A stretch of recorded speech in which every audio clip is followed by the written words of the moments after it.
Okay, welcome back to Thrive in the Future. This week I have Jamon from the Independent American Gardener with me. Welcome, Jamon. Thank you. Good to be here. Sure. So tell a little bit about yourself and TIAG. Okay, well, I'm Jamon Mysliwiec, the founder of the Independent American Gardener Program, or TIAG for short. Um, I am just a average Joe with a big heart and a big vision.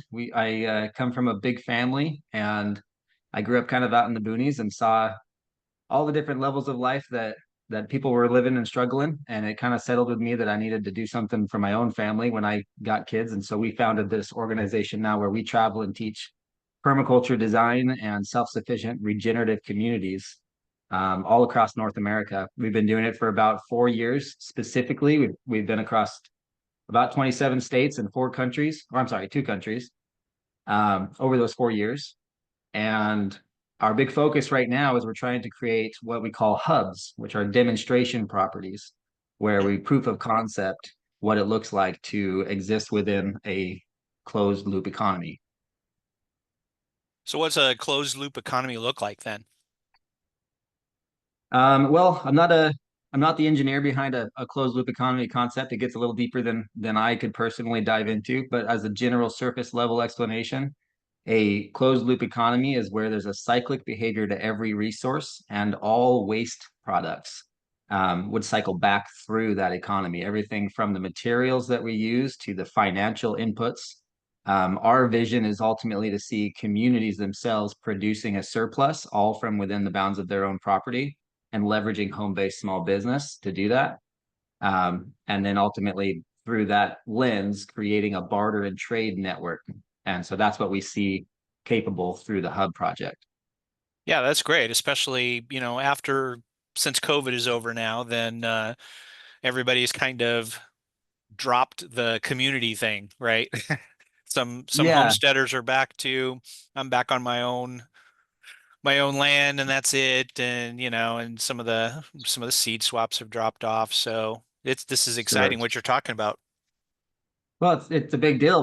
People are during COVID, especially since you brought that up. It was a time where I was getting photos from people all over the country of empty store shelves, and they were questioning, what do we do? How do we handle that? Right. and they were just amazed that they couldn't just walk down the street and get the thing that they were looking for that day. And it wasn't as bad as it could have been, Sure. but it was bad enough to shake people up and kind of put that thought in their mind. And so since that point, the idea of producing a surplus from home has become really significant. Yeah, definitely.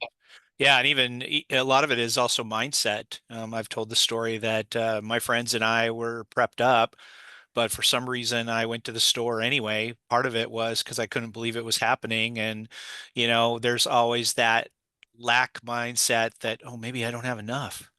And you know, and now I've got canned chicken that is expired because I, you know, went crazy and then I didn't eat all of it. So, or didn't Right. cycle it out. So, yeah, it's interesting, not just the practical, but also the mindset level as well. Yeah, yeah, I like to look at that through the lens of what my mentor taught me, the regenerative paradigm. Are you familiar with that? Hmm. So I look at it like there's three levels that society can basically break themselves into, or that you could compartmentalize yourself as. And there's the degenerative, which is a downward trajectory, um, and then the sustainable, which most of the world has been pretty caught up in, and then the regenerative, where things begin to be a lot more cyclic in nature. Yeah, definitely. Yeah, I've seen the corporate sustainable just means let's keep status quo and the same amount or slightly more consumption.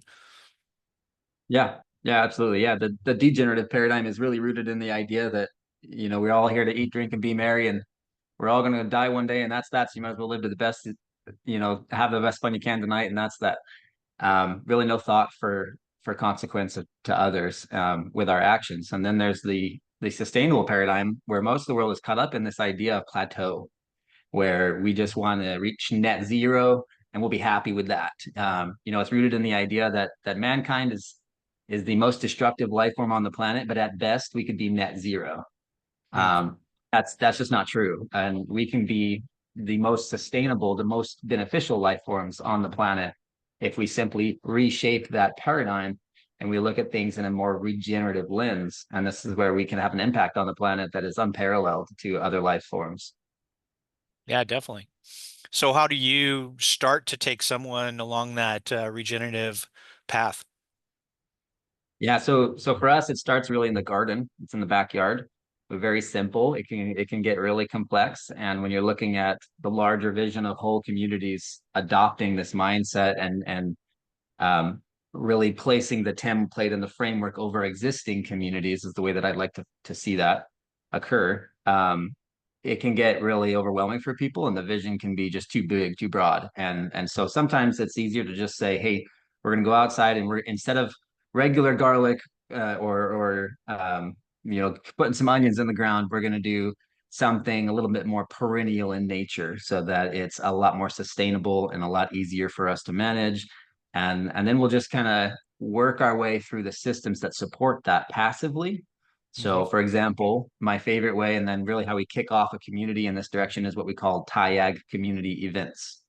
So we launch a TIAG community officially when I come out to that community and we do a day-long workshop. We do 3 hours inside, 3 hours outside. And the inside part is where we learn about permaculture and the introductions to all the systems that we're talking about here in the garden. And then we go outside and we physically build something together as a community with our friends and neighbors and everybody that came out. And that's fun because I get called from all over North America to come out and have some social experience and some educational experience. And I get to be a mentor for a little while, make some strong connections, and then leave them with all the tools that I can to encourage them to fish on their own while I head out to the next community. So that's really how it all starts right there. It's just a little bit of education and a simple application. That's great. Excellent. So you have so you're in Northwest, or you started your first demonstration hub in Northwest Missouri, right? We did, yeah. So technically the first hub isn't the one that we have now. Hmm. The first hub was a small little rural 0.67 acre property. It was mine and my wife's little backyard project. We ended up designing that whole property to be a demonstration of a food forest at an urban level. And then we realized real quick that we wouldn't be able to meet the scale that we wanted to take this and have the influence we wanted if we stayed there. Hmm. And so we ended up selling that and bought ourselves a camper and hit the road with a family of seven and a husky and traveled and taught all over for the next 4 years. And now we've come full circle. We're back to that same area in Trenton, Missouri there. And God willing, we were able to secure a 20,000 square foot commercial property that's going to become the new and first commercial demonstration hub, really rooted on and based on a nursery aspect and a health food store beyond anything else. But Oh, wow. it'll go from demonstrating a food forest to a year-round greenhouse with surplus offerings, kind of like a model of not quite a CSA, but a market garden or a farmer's market, I mean. And then Hmm. all of that property is in restoration right now. And so it's being broken up into phases. When we get to the right phase, there's another segment in that building where we'll be able to clear out where we'll be able to host larger gatherings and bring mentors from all over the country to come and teach, which is the goal with all the hubs. We want to see the mentors of all different walks of life and skills, people that have been doing this longer than I've even been alive, right? We want to get them over to these communities to show what's possible, and really inspire people because most people they just don't know what options exist, and we live in these patterns in society where we eat, we go to work, we go home, we go to sleep, and that's that. And sometimes we just need to see it to believe it. And so Right. the hubs are proof of concept, and we bring people together that can lead the way and pioneer that with us in those communities. And so that's what's going on in Trenton. Hmm. Um, we've had some stumbling blocks with that one, but it's slow moving and making progress a little bit at a time. But that's the going to become the pillar and the central operating house of TIAG. Oh, that's pretty good. So then you'll have gardens out back, food forest, and then use the main building for education and a greenhouse, right? Yeah. So it's a little bit of a cool design. The garden's actually going to be on the roof because it's a commercial property. It's a large, mostly concrete ocean around it. Hmm. And so, and we're right off of a main street across the street from a community college there. And so we will hope eventually also to partner with the college there in the right way. But we'll be doing a greenhouse between the main building and where the food forest will go. There's an old alley there where they used to actually shovel coal to all the locals to keep everybody warm. Hmm. And we're going to put a greenhouse over that and make that a year-round experience there. Um, and all of that rain catch, there's 20,000 square feet of potential rain catch. All of that's going to feed the food forest and go into underground cisterns if we have it approved, of course. And we've got some hoops to jump with the city approval and all of these things because it's a commercial lot. It's a little different than someone's backyard. Right. Um, but when we get to that point and we're ready to rock and roll with implementing some of these systems, it'll be really beautiful. That's awesome. And you call that Lulu's Garden, right? We do. That's the official name of the hub there. It's Lulu's Garden. That's cool.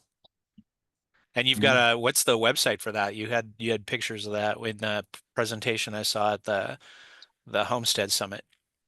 I did, yeah. So we actually have a couple websites. So lulusgarden.com is the commerce side of what we do. And we Hmm. aim to have all of the products that we offer through Lulu's Garden come directly from TIAG member families. So Mm. any homesteaders that have a product or a home-based business, they're able to partner with us to offer their surplus back to the community. So that's where lulusgarden.com comes in.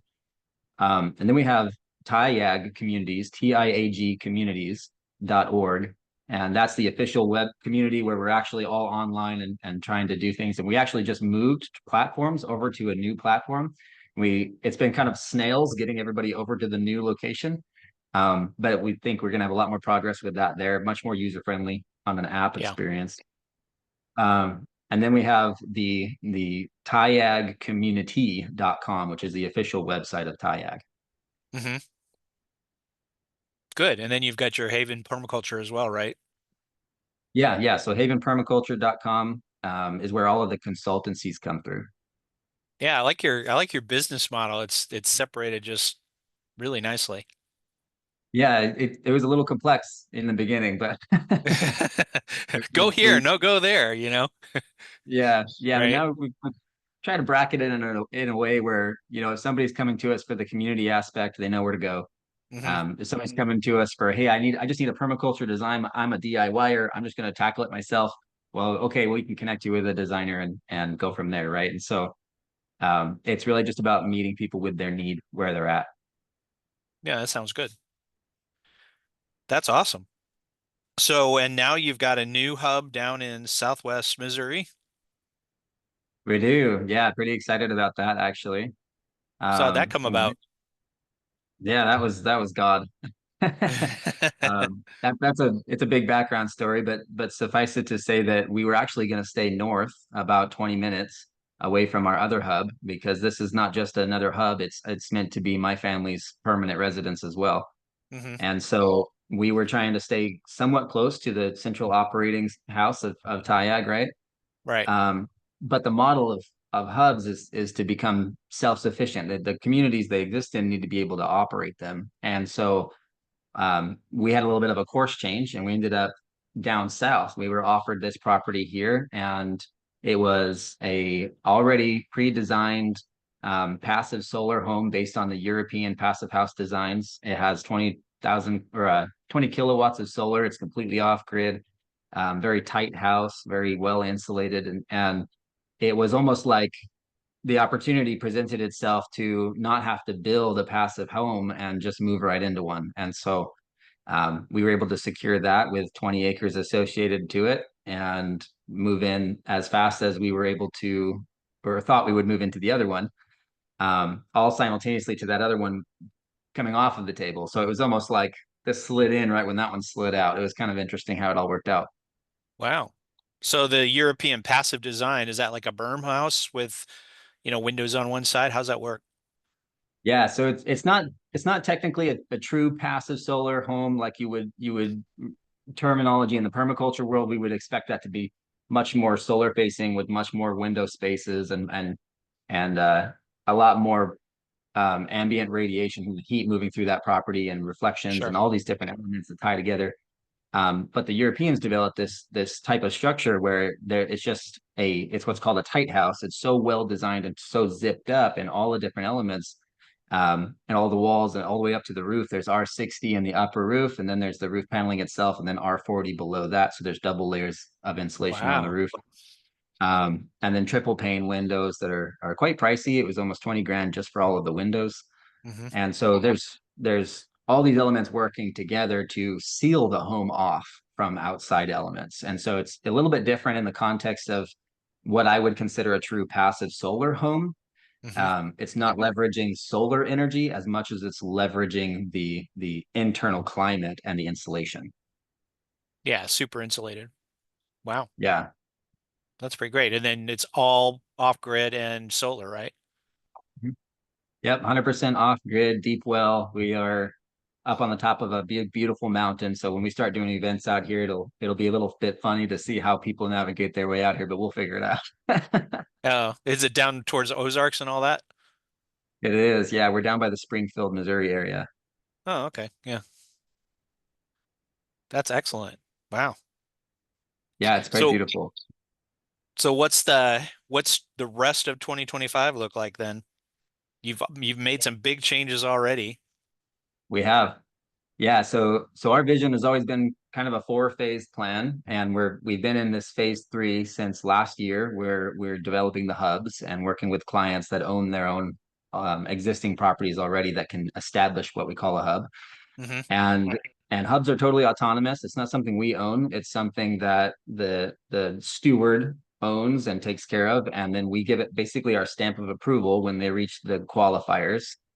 And so right now we're working with three other families at becoming a hub and reaching the qualifiers, one in Arizona, another one down here, and then I shouldn't really say there's three, there's really two, but the third one is a potential down in South Carolina as well that I'm really hoping becomes a good example and template.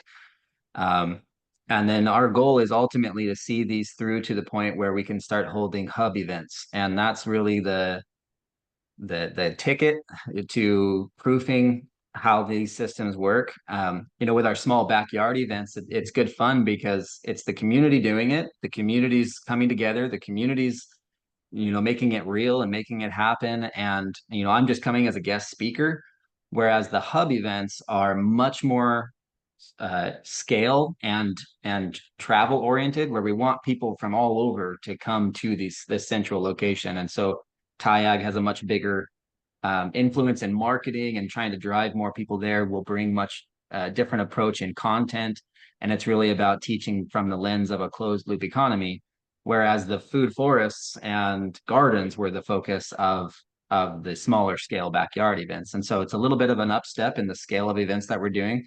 Hmm. But we do them with a demonstration of an operating permaculture system. So here, for example, one of the operating permaculture systems that I'm leaning toward on this property first for our first hubs event is going to be the rain catch system and the off-grid solar.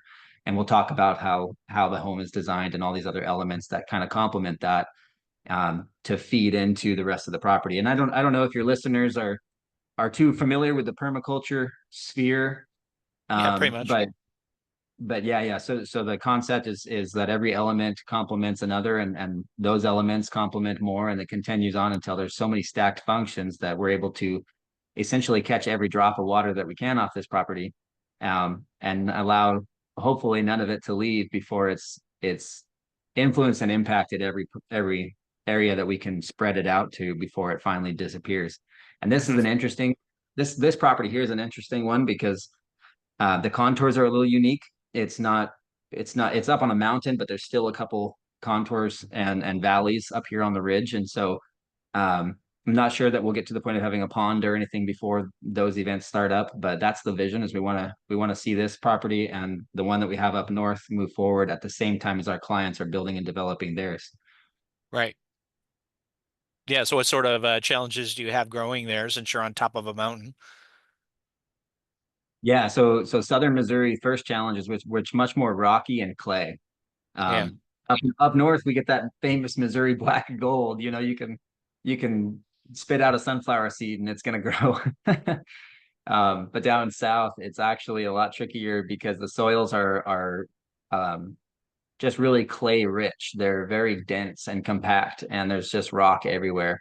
But we have the added benefit of we upstep almost 10 inches of rain more per year. We're 40, 42, 43 roughly of inches of Hmm. rain per year down here versus up north where we were 32 to 36, somewhere around there. Really, Um, more rain than northern Missouri. That's surprising. Yeah, much more. And the Ozarks are one of the most diverse ecosystems. They have so many wildflowers and bees, and it's just a really beautiful ecosystem down here. It's kind of an intersection between these two types of ecosystems that collect in our bioregion, and it's just really opens the door for us agriculturally because we're from the permaculture lens. From a conventional lens, it's actually not great because people want to till and there's rocks and a lot of other variables, and so most of the agriculture is up north. But from a permaculture lens, these properties are perfect. We have a lot more diversity and capability of what we can do here than we would up north, and it's almost more of an incentive to do it as a hub because people think the soil sucks. And so in contrast to northern Missouri, right, it's still better than where down in the west where we're doing some desert projects and stuff like that. Um, but we'll overcome those pretty slowly here and there over time with the water. The water is the ticket to that solution. Yeah, that sounds great. So what's the next step if someone's interested in this? Where do they start basically?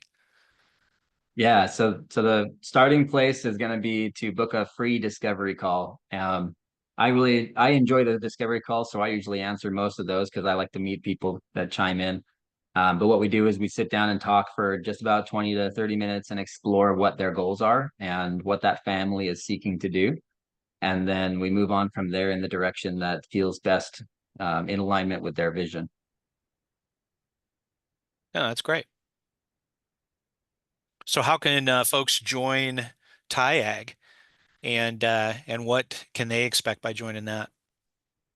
Yeah, so joining TIAG is pretty simple. Just go to tiagcommunities.org.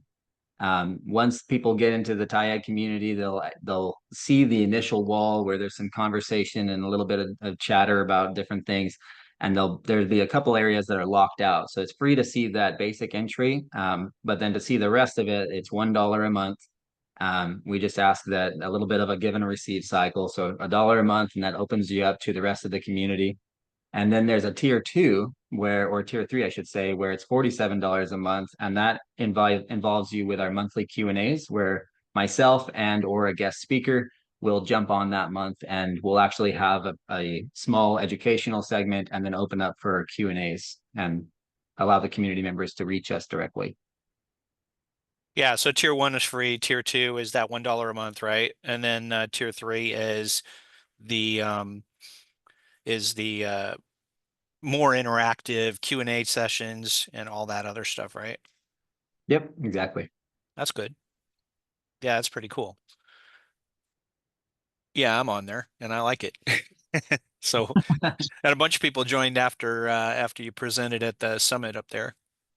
Yeah, yeah, that was a good fun summit there up with Joel Salatin for a little while. I had the original idea, when we went to that summit, I was thinking, oh, I'm gonna tell everybody to join TIAG, and then we had different conversations. I just felt like people needed to hear different things, Hmm. and so it's interesting doing what we're doing because I've never had investors. We've never had. I think the most donations we've ever received is about $100, and we've been doing this for 4 years. And there's never been any investors, and so all of this has been out of pocket. Our own ability to hold the energy and maintain stamina and to keep pushing this vision forward, collaborate every corner, things like that. Right. So when opportunities like that event come around, you'd think that we would jump on it as a big selling opportunity and be like, "Hey, yeah, everybody flood into TIAG." But we really sometimes we don't do that. Sometimes it's more just about, "Hey, what does this immediate community need right here, right now?" Um, and I've realized there's kind of a cycle in that too, because when we shift focus to just talking about and supporting the families where they're at and with what they need right then and there, and what their Q&As are, that kind of thing, um, then down the road, it's almost like the universe just gives back. For the last 3 weeks, I've been nonstop up in Iowa, doing consultations all the way from the western boundary to the eastern boundary of the southern areas of Iowa. Um, and and it's developed into some cool relationships there as well. And most of my work has actually been east states and western states. And so as a kind of a byproduct of that, we've been able to centralize a lot more work here in the Midwest, which is very exciting. So That's good. um, you know, just some things that we're kind of going through a little bit at a time, but it is a very small family business, and we collaborate at scale to try to pull this off. And so it's just fun to see, people getting excited and jumping in and seeing the different areas of things that we're involved with because there's quite a lot going on.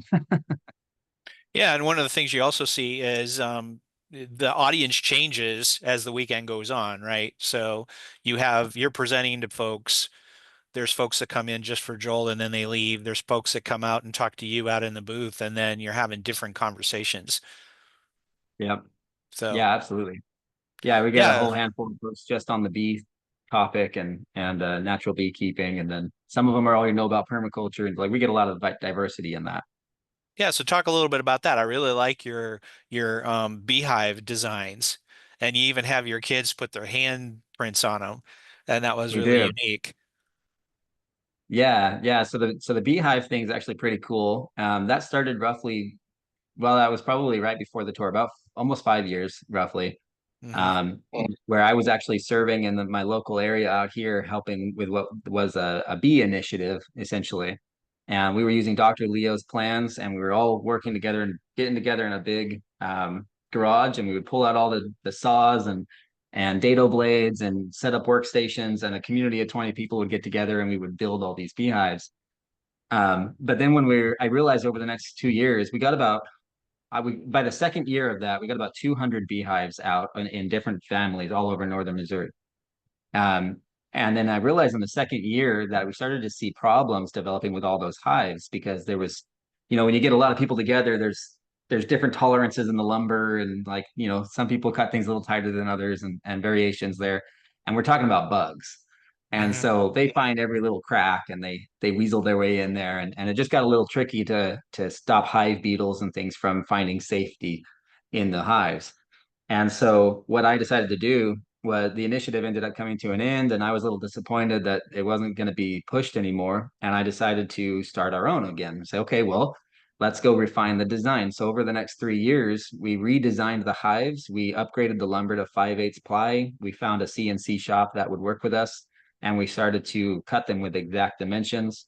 And now we use what we call the generational hive, which is a heavy duty spin-off of the original Layens horizontal hive that we learned about from Dr. Leo. And I went back and Hmm. forth with him a few different times on email to kind of figure out exactly how to do it and make it work.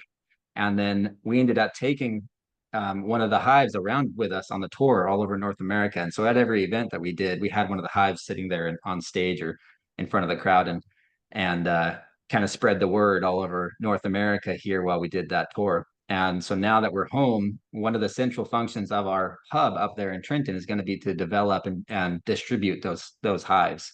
So there's 7 pounds of raw sheep's wool insulation all the way around those hives, all 5/8 cabinet grade 10 ply lumber, really heavy duty cabinet grade beehives. I've actually got about four of them out here where I'm at now, and then we just distributed about 23 of them just over the last month. Yeah, you'll probably get some really good bee action and honey over there that's unique. Yeah, yeah, I'm really excited about that. There's the a honey locust tree over here right above my beehive, and I thought I heard a swarm because there were so many bees on it, but no, no, but they're just foraging. Yeah, and then you'll get different flavored honey based on what time of the year it is, because you have Yeah, such different wildflowers and everything else. yeah, absolutely. Yeah, and beekeeping is it's really special. We have this philosophy. We have this four-pillar philosophy in TIAG. We want everybody to own the source of their food, water, shelter, and surplus. Hmm. And beekeeping fills two of those roles, the surplus and the food production. And Hmm. not only does it fill the surplus and the food production element, but when you have a good thriving bee colony on your property, it then complements the production of all other growing species on your property, and your neighbors and the whole community benefit from you owning a beehive. And so now we're Hmm. working in the community aspect. So really beekeeping is a pillar of a self-sufficient homestead, and we just love to see it. Right. And then it also is medicinal because I just had my friend sent me some infused honey, and it has Yeah, elderberry and there you go. other medicinal stuff, medicinal herbs infused right into the honey, and you take it when you're sick. Absolutely. Yeah, I love elderberry infused honey. It's so good. Elderberry flower is just something special. I agree. Yeah, that's really good. Yeah. That's excellent. So Jack Spirko came out with his Laws of Life, 16 Laws of Life in his new book today. What's your number one law of life and Oh, advice for okay. folks? You're gonna have to give me a little bit more context on that one. Oh, sorry. So just like what's your number one law of life? So Mm. what, you know, sorry, I sideswiped you here with this question. I should have given you a heads up. No, no, you're good. I've been thinking about this all day long. Mine is that you can you can reinvent yourself at any point. So don't give up. Okay. Oh, I like that. I like that. Um, well, I guess just off the top of my head here, it'd have to be to maintain the line. We call so me and my wife have this philosophy we call holding the line. We learned from one of our mentors several years ago. Yeah. Um, and everything that in your life it resonates on this plane that you're on right now. You have a goal or like a success is it's up here in your journey. You're going to get there eventually if you hold the line. Hmm. And life always challenges us with these negative influences in our thoughts or our outside scenarios or somebody doing something or a business failure, whatever it is, trying to drop you off that line and lower your frequency. And you'll carry on in life whether you get your goal or not. And then you might, pass your goal in that timeline and then feel better, realize that you can smile again and you'll jump back up to that frequency, but you missed the goal. The whatever it was that was in place ahead of you has passed. And there'll be another one, but you missed out on that one. So now you got a little bit longer. You got to learn the lesson still, whatever it was. And so for us, this concept of hold the line keeps us really narrow minded in the concept of not letting any of the negative things influence us. It keeps us kind of straight and narrow focused.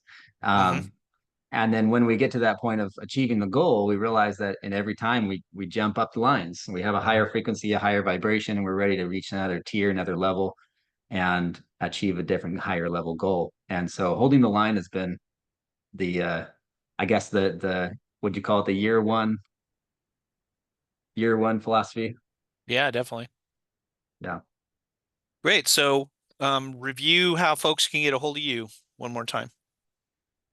Sure. Yeah. So you can go to TIAG Communities, TIAG.org, TIAGcommunities.org, and that'll actually take you to the community itself. And you can post in there and have some fun. You'll connect with me and not only me, but a lot of other people in there as well.